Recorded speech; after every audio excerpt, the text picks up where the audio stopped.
Giun sa niyo pagkaila sa Ginoo sa imong kinabuhi. Sa ako it was way back when I was 13, 14 years old. Naayo sa kaamigo na ako sa high school.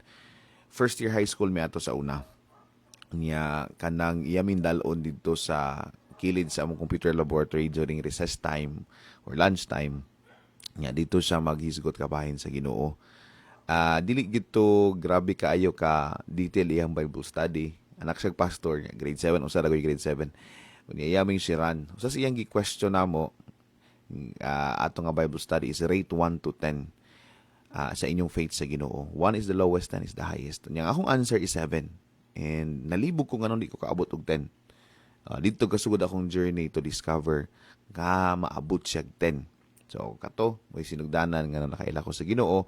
And shout out to Jairi Kirante. Siya mo'y nag-lead na ko diya sa Ginoo. And personally, gikan pod sa pag-lead niya, nakaton po ko sa pagpangita.